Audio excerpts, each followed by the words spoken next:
Before this video starts, if you enjoy this video, there are many more like it already on the channel, with many more like it to come in the future, so subscribe. I'm trying to hit 100,000 subscribers by the end of the year, so I would really appreciate it. I upload almost daily on this channel, so if you're looking for some consistent basketball talk, this is the place for it. Also, drop a like on this video. It only takes 1 second and it makes a massive difference. Also, real quick, just a heads up, the next 2 regular videos that are going to appear on this channel, I'm going to be wearing the same thing that I am right now because I am recording all 3 of these videos in the same day. No, I did not forget to do laundry. I am just going on a trip briefly, so I did some videos ahead of time. So there you go. Today we are obviously talking about Joel Embiid and whether he is underrated or overrated. Embiid has been probably the most interesting star in the league to me over the past few years in terms of both the player that he is and the conversations around him. Embiid is probably the most traditional big man in the NBA, or at least the best one. And in spite of all of the changes to basketball that have come in the modern era, he has managed to find quite a bit of success as an individual, and he's found some team success, though how much credit he should get for that is often up for debate. But with Embiid being a bit of a relic of the past, as well as one of the biggest trash talkers and most outspoken players in the league, he's one of the most popular players in the league to clown on. So of course, with that, he is one of the more controversial players in the NBA, but weirdly, from what I've seen, there isn't a whole lot of discussion about how good he really is. So today, I wanted to answer that question. Is Joel Embiid underrated or overrated? Let's find out.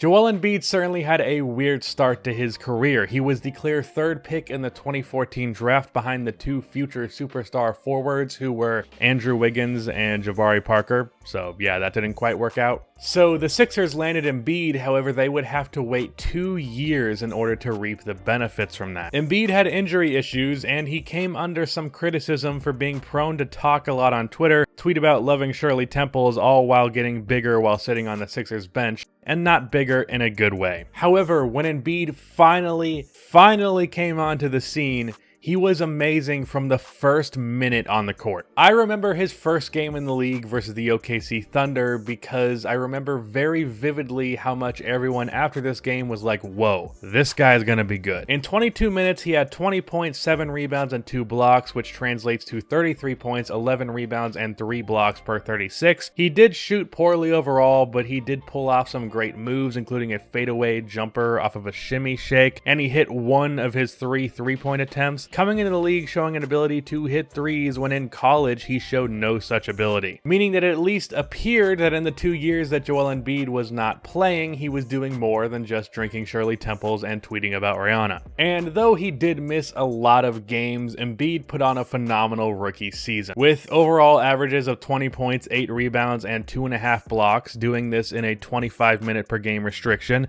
shooting 45% from the field and 37% from 3, which translates to 29 and 11 with 3.5 blocks per 36. So Embiid quickly proved himself to be legitimate, and with Ben Simmons coming back from injury after looking like the second coming of Magic Johnson in the Summer League, there were some expectations put on these two. After being the most laughable franchise in the league for multiple years in order to get high draft picks, the Sixers got these draft picks and now they had a lot of expectations, and these two delivered. Also, side note, I'm not going to be doing a Ben Simmons underrated or overrated video in this series because I did a video like not even 2 months ago on why I thought Ben Simmons was underrated.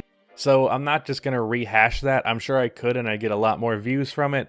But I mean, the take's out there, no reason to say it twice. But back to Embiid, the Sixers with him at the helm nearly doubled their wins from last season. But come playoff time, they disappointed in general, and they really disappointed me, because for me, I really bought into the Sixers hype early. To me, Ben Simmons should have been an all-star in his rookie year. I fully believed Embiid was a legit superstar. He also had one of my favorite games to watch in the league, so I was a bit biased there. And I trusted Robert Covington, JJ Redick, and Dario Saric to provide the spacing they needed. But they not only lost to the Boston Celtics in the second round, they were straight up embarrassed by the Boston Celtics in the second round. This Celtics team, led by basically a rookie Jason Tatum and fucking Terry Rozier, destroyed this Sixers team that I expected to be in contention to make the finals. And I remember being so adamant that the Sixers would at least push like the Cleveland Cavaliers to 7 games in the conference finals. Like I thought they would easily get at least that far. I was so adamant about that when they went down 3-1,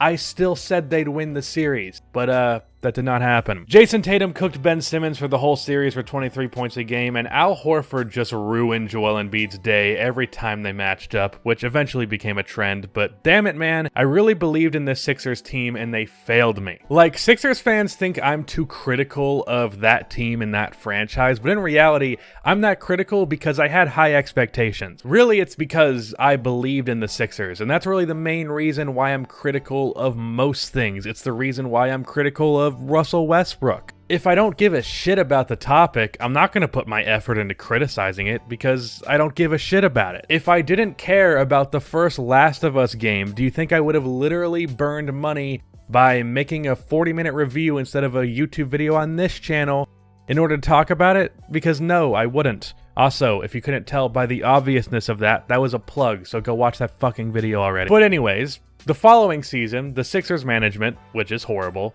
decided that, hey, these guys with really good spacing were not amazing their first year together as a rookie and a dude who really only had his first real season down. Let's just trade for a ball handler who can't shoot the ball and isn't known for meshing well with players like Embiid and Simmons, and then trade the second best shooter in the draft for Tobias Harris. And then, of course, later overpay him by at least $10 million a year. Yeah, the Sixers tried to pull some, like, Avengers Assemble bullshit, but it was really more like the Justice League. But to be fair, they did come just one slightly off bounce away and one well-played overtime away from making it to the Eastern Conference Finals. But I do need to mention that would not be because of Embiid, because he averaged just 17 points per game in this series on just 37% shooting from the field. Turns out Marc Gasol and Al Horford are Embiid's kryptonite, unlike any other players in the league, and he had the misfortune of running into them in the playoffs 2 years in a row now. I also feel I should mention Embiid during that regular season averaged 28 points per game on 48% shooting. So that is quite a drop-off. Granted, I believe there was some sort of injury, I believe involving the eye, but I might be making that up, although I think I looked at a photo and he was wearing a mask, but whatever. Also, side note, wear your fucking mask. Then this season, he's been real inconsistent and he's had a bit of a drop-off. He's averaged 4 less points per game this year on worse efficiency than he did last year. Granted, he is shooting better from 3. I do think part of this is a poor fit with Al Horford, so take that for what you will. But then, for breaking down his game briefly, he is one of the best defensive players in the league. He is also probably the best post scorer in the league. If it's not him, it's Anthony Davis. And he can also kind of step out to the three-point line from time to time, but if I'm starting to get critical of him, that's one of the main things. He seemed like he could be a real shooter in his rookie year, but in the following 2 seasons, he was a 30% shooter from 3, and this year he has been a 35% shooter, but with Embiid, I just don't trust him shooting the ball whatsoever, because he just isn't consistent with it. And outside of the jumper, just in general, Embiid lacks consistency both in the regular season and especially in the playoffs. Also, part of this is because of injury, and I do not like to factor in injury when ranking players, but availability is nice. But I definitely factor that in for players that I'd want to build around, so Embiid's probably lower on my list in terms of players I'd want to build around,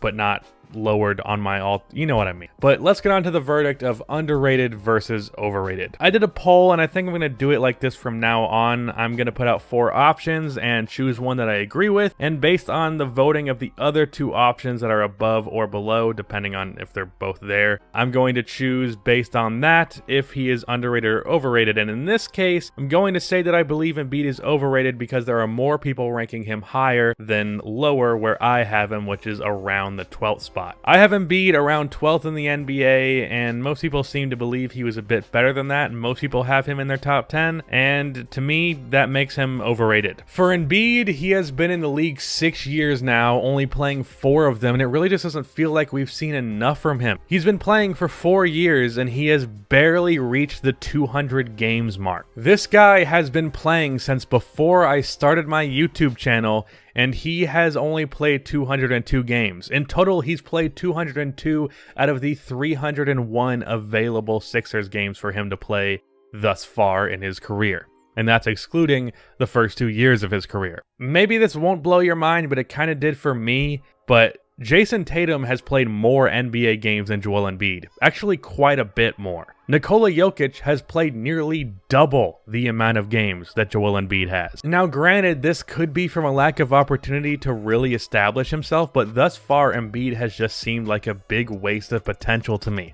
Don't get me wrong, he's very good, but I feel like he could be a lot better. Like after that first game against OKC, you could not convince me that he would not be a top 5 player in the league within 5 seasons. And, well, he isn't. I don't even consider him a top 10 player. But to really cap all this off, the reason why I'm so low on Embiid and why my thoughts on him have gotten worse as the years have gone on is because as the years have gone on, the value of the center position has gone down quite drastically, especially with more traditional centers. Guys like Nikola Jokic and Karl Anthony Towns, Bam Adebayo, they are more modern day big men. Joel Embiid really is not. And as it stands right now, the center position is the least important one in basketball, and the only way to really overcome that is by being a stretch big, and as much as he tries, Embiid is not that. I have been of the opinion for a while that the Sixers should trade Joel Embiid and build around Ben Simmons, and I'm still sticking to that. I've just unfortunately been disappointed by Embiid's career thus far. Hopefully he can turn it around because there's still like a top 7 player in there, but we just haven't seen it so far. But that is why I believe Joel Embiid is overrated. That is the end of this video. Please be sure to like and subscribe for more NBA content like this, and cue the outro music.